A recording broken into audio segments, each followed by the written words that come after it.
بسم اللہ الرحمن الرحیم الحمدللہ والصلاۃ علی رسول اللہ۔ 3 سال پہلے ہم نے ایک سبق پڑھایا تھا نماز کی ترکیب اور ترجمہ۔ وہ کوئی 4-5 سبق ہم نے پڑھائے نماز کی ترکیب اور ترجمہ، آخری 2 سبق رہتے تھے۔ تو ابھی ہم سبق نماز کی ترکیب اور ترجمے کا، وہ جنہوں انگلش جانتے ہیں نا، سیکنڈ لاسٹ، وہ پڑھیں گے، یعنی آخری سے پہلا۔ تو یہ صرف درود ابراہیمی کی ترکیب اور ترجمہ پڑھیں گے۔ اللہم صلی علی محمد وعلی آل محمد کما صلیت علی ابراہیم وعلی آل ابراہیم انک حمید مجید۔ اللہم بارک علی محمد وعلی آل محمد کما بارکت علی ابراہیم وعلی آل ابراہیم انک حمید مجید۔ پہلے ہم ترجمہ کرتے ہیں۔ اللہم، یہ جو میم آخر میں مشدد آئی ہے، یہ یا کی عوض ہے، اصل میں لفظ ہے یا اللہ۔ تو جو ترجمہ یا اللہ کا ہے وہی اللہم کا ہے، اے اللہ۔ صلی امر کا صیغہ ہے، رحمت نازل فرما، اے اللہ رحمت نازل فرما نبی پاک صلی اللہ علیہ وسلم پر اور آپ صلی اللہ علیہ وسلم کی آل پر۔ کما صلیت، یہ باب محاورہ ترجمہ ہوگا، ترکیب ہم جیسے کریں گے وہ اور طرح کریں گے۔ جیسے تو نے رحمت فرمائی، جیسے تو نے رحمت فرمائی ابراہیم پر اور ابراہیم کی آل پر۔ انک حمید، یہ لفظ حمید فعیل کا وزن ہے لیکن مفعول کے معنی میں۔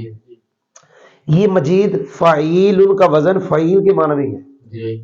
حمید محمود، بے شک تو محمود ہے اپنی ذات میں، اپنی صفات میں۔ محمود کہتے ہیں جس کی تعریف کی گئی ہے کہ اے اللہ بے شک تو محمود ہے، تو تعریف کیا گیا ہے ذات میں بھی، صفات میں بھی، تیری ذات کے لحاظ سے بھی تیری تعریف ہے، تیری صفات کے مجید، تو عظمت والا ہے۔ یہ فعیل کے معنی میں ہے۔ اللہم، اے اللہ تو برکتیں نازل فرما نبی پاک صلی اللہ علیہ وسلم پر اور آپ صلی اللہ علیہ وسلم کی آل پر، جیسے تو نے برکتیں نازل فرمائی ابراہیم علیہ السلام پر اور آپ کی آل۔ بے شک تو محمود ہے، تو عظمت والا ہے۔ جی کوئی سمجھ بھی ہے؟ یہ ایک بات بتاؤ، ایک ہوتا ہے مشبہ، ایک ہوتا ہے مشبہ بھی۔ اگر آپ دیکھیں تو یہاں مشبہ ہے وہ رحمت جو اللہ نے ابراہیم علیہ السلام پہ نازل کی۔ کوئی نہیں سمجھ آئی؟ دعا کر رہے ہیں اللہ نبی پاک صلی اللہ علیہ وسلم پہ رحمت نازل فرما جیسے تو نے ابراہیم علیہ السلام پہ نازل فرمائی۔ اور مشبہ بھی جو ہوتا ہے نا وہ اعلیٰ ہوتا ہے، زید شیر کی طرح ہے، تو شیر بہادری میں زید سے اونچا ہے۔ تو یہاں کئی جواب ہیں، ایک جواب یہ ہے یہ جو تشبیہ ہے نا یہ مقدار میں نہیں ہے، صرف اصل رحمت میں تشبیہ ہے۔ کیا یہ مطلب نہیں ہے کہ جتنی تو نے رحمت ابراہیم علیہ السلام پہ نازل کی اتنی سرکار ہے، نہیں مطلب اصل رحمت جیسے تو نے ابراہیم علیہ السلام اور آپ کی آل پہ رحمت نازل فرمائی ایسے اے اللہ تو نبی پاک صلی اللہ علیہ وسلم پہ اور آپ کی آل پہ رحمت نازل فرما۔ یہ تشبیہ اصل رحمت میں ہے۔ جی کوئی سمجھ بھی ہے؟ جی ترکیب کرنے لگے ہیں۔ اللہم، یا اللہ والی ترکیب ہے، یا حرف ندا، ادعو کے کا مقام، ادو فعل، انا فاعل، اور اس میں جلالہ شی مفعول بھی، فعل اپنے فاعل مفعول بھی اس میں کے جملہ فعلیہ انشائیہ ہوا۔ صلی علی محمد وعلی آل محمد، یہاں تک ایک جملہ ہے۔ کیا کہا؟ صلی امر کا صیغہ، ان تضمیر اس کا فاعل، علی جار محمد مجرور، آگے واو کے بعد جار مجرور آ رہا ہے تو پیچھے جار مجرور کو معطوف علیہ بنانا ہے۔ یہ علی محمد جار مجرور مل کر معطوف علیہ، واو حرف عطف، علی حرف جار، آل محمد مضاف مضاف الیہ مل کے مجرور، جار مل کے معطوف علیہ معطوف مل کے صلی کے مطابق۔ اب اگلا قاعدہ سن لیں پھر آپ کو ترکیب آئے گی۔ کما صلیتا سے پہلے صیغہ آیا ہوا ہے صلی، ہر وہ کما جس سے پہلے فعل آیا ہو، چاہے امر کا ہو، چاہے ماضی کا ہو، چاہے مضارع کا ہو، آپ نے سنا نہیں ہے؟ کما صلیتا سے پہلے آیا فعل، کون سا آیا؟ امر۔ قرآن پاک میں آتا ہے وَإِذَا قِيلَ لَهُمْ آمِنُوا كَمَا آمَنَ النَّاسُ، آپ نے سنا نہیں؟ تو وہاں بھی کما آمن الناس سے پہلے امر کا صیغہ ہے۔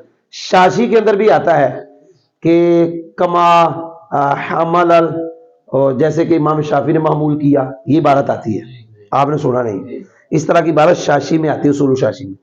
تو جہاں پہ کما سے پہلے فعل آ جائے وہاں ما مصدریہ بناتے ہیں.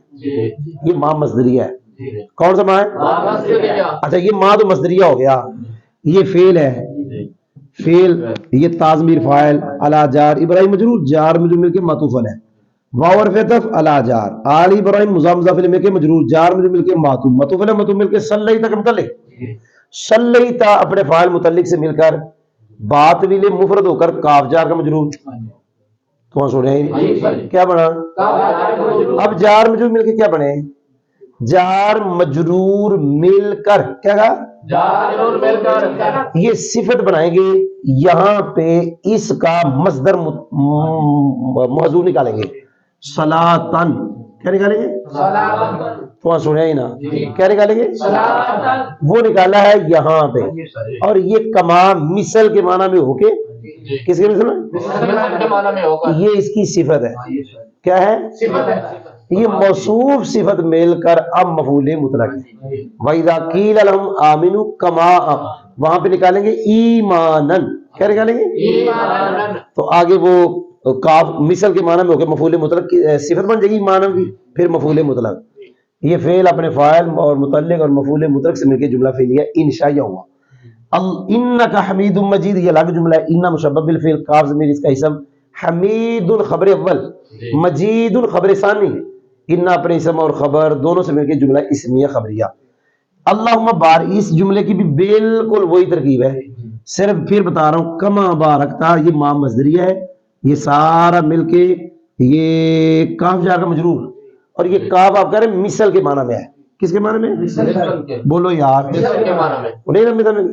کس کے معنی میں؟ تو یہ سمجھے یہ سارا اس کا پھر کاف کو جب مثل کے معنی میں کریں گے تو اس کو پھر مضاف الیہ بنا دیں گے. یہ سارا اس کا کیا بن جائے گا؟ اور اس سے پہلے نکالیں گے بارکا مبارکتن، یہ مصدر نکالیں گے مبارکہ. کوئی نہیں سمجھ آئی؟ مبارکہ ایسے طرح ہے. تو یہ جناب مفعول یہ موصوف ہوگا، یہ صفت موصوف سے مل کے مفعول مطلق ہوگا. کس کا؟ بارکہ. کوئی نہیں سمجھ لگی؟ بولو تو صحیح. ترجمہ ہوگا اے اللہ تو رحمت نازل فرما نبی پاک صلی اللہ علیہ وسلم پر اور آپ صلی اللہ علیہ وسلم کی آل پر، جیسے تو نے رحمت نازل فرمائی ابراہیم پر اور ابراہیم کی آل پر. بے شک تو محمود ہے، تو مجید ہے، بزرگی والا، عظمت والا. اے اللہ تو برکت نازل فرما نبی پاک صلی اللہ علیہ وسلم پر اور آپ صلی اللہ علیہ وسلم کی آل پر، جیسے تو نے برکت نازل فرمائی ابراہیم پہ، ابراہیم کی آل پر. بے شک تو حمید ہے مطلب محمود ہے، اور تو مجید ہے عظمت والا ہے.